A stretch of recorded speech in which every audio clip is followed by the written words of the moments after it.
है कनकेश्वर, जो है अलीबाग के यहाँ।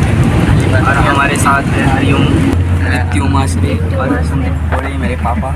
इसको तो आप जानते हो, इसका ही चॅनल है।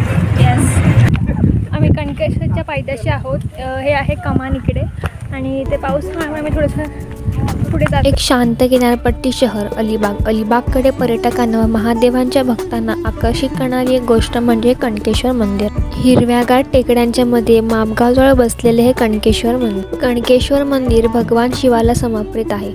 मंदिरापर्यंत पोहोचण्यासाठी 650 पायऱ्या चढाव्या लागतात आणि अंतर सुमारे 5000 फूट आहे। बसायला बाकडे ठेवले आहे जेणेकरून थोडी विश्रांती करायला भेटेल। काही पायऱ्यावरती चढून गेल्यानंतर सह्याद्री पर्वतरांगा, अरबी समुद्र देखील दिसतो। थंड वारा आणि शांत वातावरण वरती आहे।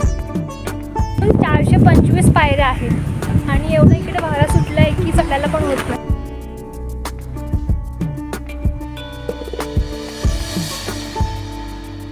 350 पायऱ्या आहेत चढायला। आता आम्ही अर्धा पोचलोय।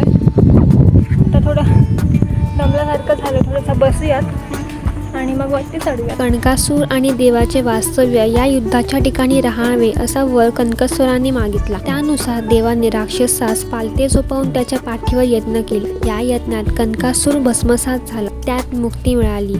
तेव्हापासून या भूमीला कणकेश्वर असे नाव पडले। पुढे गेल्यानंतर तुम्हाला ही गायमंडी दिसेल। ते तुम्हाला इथपर्यंत पोहोचल्यावर गायमांडीवरून पुढे आलात की हे पार्लेश्वर मंदिर आहे आणि आतमध्ये शंकराची पिंड आहे। इकडे आतमध्ये आलात की खऱ्या अर्थाने कणकेश्वर मंदिराला सुरुवात होते। इकडे समोरच ब्रह्मकुंड आहे। हे बघा, तुम्ही बघू शकता किती भारी व्ह्यू आहे वरती। एक्सपेक्ट नाही करू शकत इतकं भारी आहे। कणकेश्वर मंदिराजवळ जेवणासाठी व नाश्त्यासाठी हॉटेल्स उपलब्ध आहेत।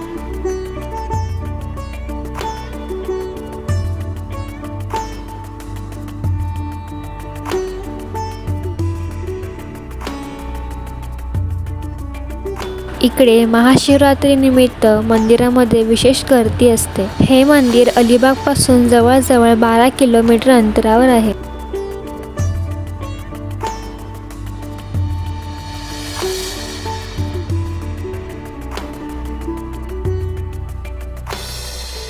वगैरे झालं आहे आणि आम्ही आता निघालो। आता वाजले 5:30, तर आम्ही आता निघतोय। हे आहे सुंदर असं मंदिर कणकेश्वर। आतमध्ये एंट्री नाही आहे फोटो काढण्यासाठी, तर आम्ही फोटो वगैरे काढले नाही, फक्त शॉर्ट अशी व्हिडिओ भेटली आम्हाला। तर आता ते सगळं मी तुम्हाला दाखवेन व्हिडिओमध्ये। सो आजसाठी बाय।